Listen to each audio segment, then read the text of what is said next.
Terima kasih sudah klik video ini. Jangan lupa klik subscribe dan aktifkan notifikasi lonceng. Like, comment, and share. 10 hari terakhir bulan Ramadan. Nih, siap-siap beli baju murah menyambut Lebaran. Ini baju harga miring. Lihatnya harus kayak gini. Ini juga nih celana, baju koko, sarung, harga bersahabat. Nah, masalahnya saya nggak sahabatan sama yang punya. Jangan repot ini. Saya mau sama Mas Tiawan ini, Bu. Assalamualaikum. Waalaikumsalam. Tadi apa? Ada harga Bersahabat. Sama harga miring. biasanya harga bersahabat tuh mahal. Loh, kenapa? Karena persahabatan tuh mahal harganya. Iya ya. Nggak, kamu tuh kalau 10 hari terakhir itu sebenarnya malah juga jangan ke mall. Harusnya malah justru ke masjid. Bukan ngurusi mall tapi kudu zakat mal dan lain sebagainya yang harus diperbanyak. Loh, saya kan persiapan 10 hari terakhir tuh ya harus maksimal nanti pas Lebaran, jadi baju. Ya tapi bukan hanya di bajunya, justru kita itu harus mikirkan ibadahnya. Nah, kita sekarang ke tempat Ustadz Sigit wae. Kita tanyain ke Ustadz Sigit, 10 hari terakhir tuh apinya apa aja. Nah, Oke. Yuk, ke sana yuk. Yuk.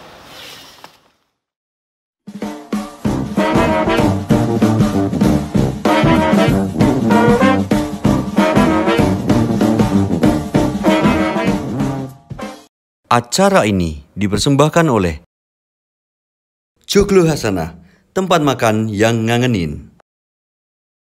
Indo Coach, event organizer seminar Indonesia. Ubah Steak and Shake, jagonya steak.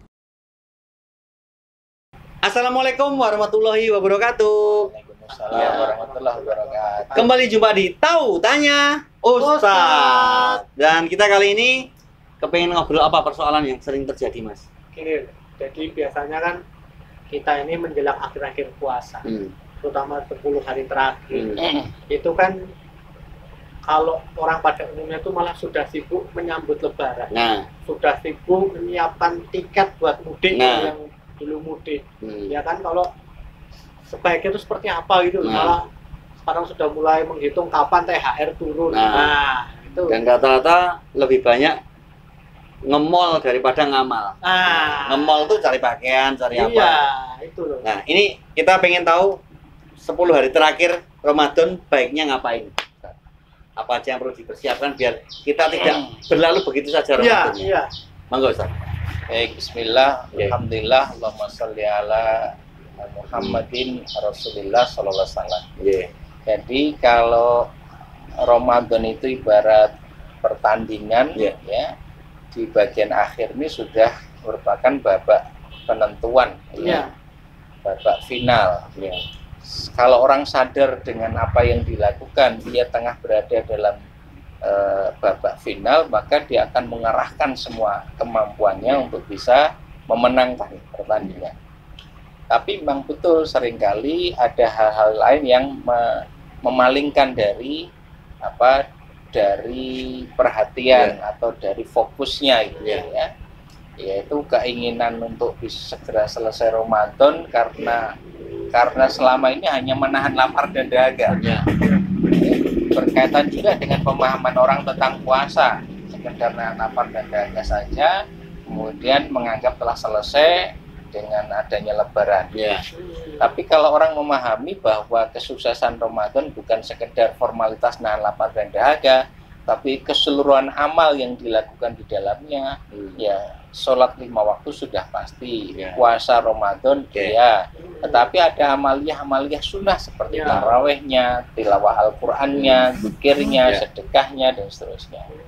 Nah, ini yang sebetulnya menjadi penentu kesuksesan Ramadan, sejumlah amaliyah tadi.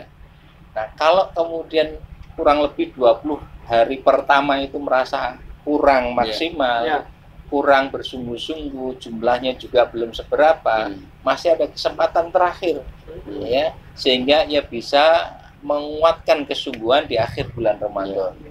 Idealnya memang sejak awal, tengah sampai akhir itu terus meningkat sampai bagian akhir semakin semakin bersemangat.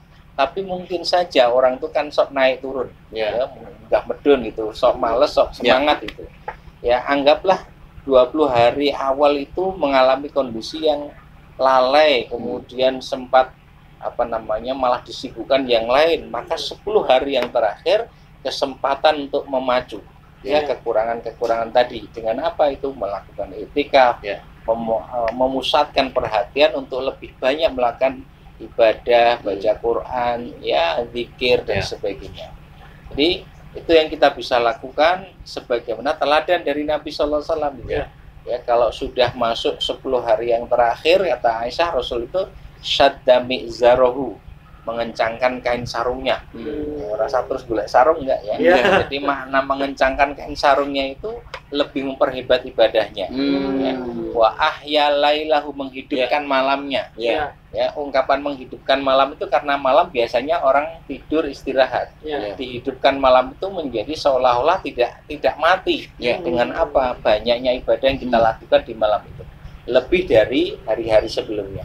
Kemudian aiqadha ahlahu, membangunkan keluarganya.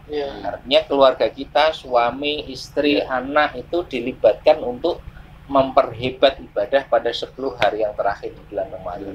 Seperti itu. Itu ya. Poin-poinnya seperti itu ya, Ustaz. Jadi bagaimana 10 hari terakhir itu tidak sia-sia aja, ternyata malah Rasul itu malah justru semakin dekat dengan Idul Fitri, itu malah semakin ibadahnya semakin giat ya. Saya kayak gitu, 10 hari terakhir yang tahun lalu tuh saya nggak keluar masjid. Oh, kenapa Mas? Ke kancing. Karena kan masjidnya sepi waktu itu. Lupa ternyata kok saya di dalam. Ya, itu bagus sekali. Jadi sekalian i'tikaf sekalian aja, sampai nanti dibukain pintunya, nggak apa-apa. Tapi kan semua perlu proses gitu. Ya ternyata kan masjid kan gitu juga ya. Saya juga nggak nyangka masjid tempat saya itu kalau Mas Wanto nggak datang, nggak ada kegiatan tuh. Karena dia yang bawa kunci ya. Nanti saya kancingan terus. Tapi seperti itu, jadi bagaimana nanti teman-teman silakan untuk memaksimalkan 10 hari terakhir. Semoga bisa maksimal dan nanti membekas Ramadan ini tidak hanya di Ramadan tapi di bulan-bulan berikutnya ya. Kita pamitan dulu. Jangan lupa terus saksikan Tanya Ustaz. Wassalamualaikum warahmatullahi wabarakatuh. Waalaikumsalam warahmatullahi wabarakatuh. Acara ini dipersembahkan oleh Joglo Hasanah, tempat makan yang ngangenin. Indo Coach, event organizer seminar Indonesia. Ubah Steak and Shake, jagonya steak.